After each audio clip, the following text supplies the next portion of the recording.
স্বাভাবিকভাবে যদি আপনি বাজার পড়ে যাওয়ার সময় বিনিয়োগ করেন তাহলে সেটি অনেক সময় আপনাকে আরো ভালো রিটার্ন দিতে পারে, কিন্তু প্রশ্ন হলো এটা কি এসআইপির ক্ষেত্রেও ঠিক?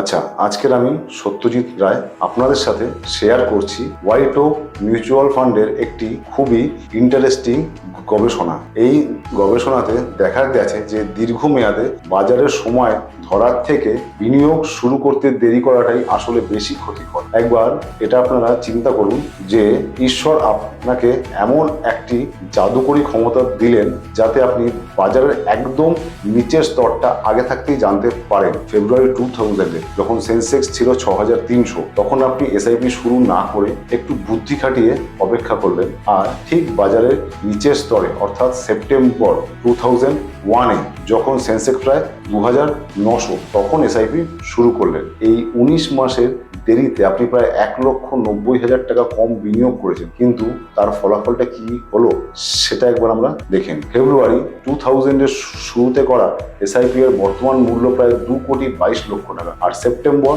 2001-এ শুরু করা এসআইপির বর্তমান মূল্য মাত্র 1,80,00,000 টাকা। একইভাবে 2008 সালের আর্থিক সংকটের সময় যদি আপনি জানুয়ারি 2008-এ এসআইপি শুরু না করে বরং বাজারের নিচের স্তরে অর্থাৎ মার্চ 2009-এ যখন সেন্সেক্স প্রায় 10,000-এর কাছাকাছি ছিল তখন শুরু করতেন, তাহলে কি হতো? আপনি প্রায় 1,40,000 টাকা কম বিনিয়োগ করতেন, কিন্তু জানুয়ারি 2008-এ শুরু করা এসআইপি আজ প্রায় 58 লক্ষ টাকায় পৌঁছেছে, যেখানে মার্চ 2009-এ শুরু করা এসআইপির বর্তমান মূল্য 50 লক্ষেরও কম। তাই বন্ধুরা, এসআইপি নিয়ে 4টি বিষয় সবসময় আপনাদের মনে রাখবেন। 1. আগে শুরু করুন। 2. নিয়মিত বিনিয়োগের শৃঙ্খলা বজায় রাখুন। 3. দীর্ঘ মেয়াদ ধরে বিনিয়োগ করুন। এবং 4. কোন তারিখে কত ঘন ঘন বা বাজারের কোন পর্যায়ে বিনিয়োগ করছে সেটা নিয়ে বেশি ভাববেন না। থ্যাংক ইউ, ধন্যবাদ। Fund investments are subject to market risk. Read all scheme-related documents carefully.